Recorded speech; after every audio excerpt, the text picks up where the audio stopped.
ಸಾಗರ ಸರಸರ ತಡವನು ದಾಟಲು ಭಾವದ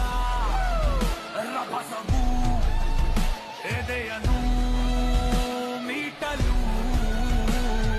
ವೈಯಾರ ವ್ಯಾಮೋಹ ಜೊತೆ ಸೇರಲು ದಬಾ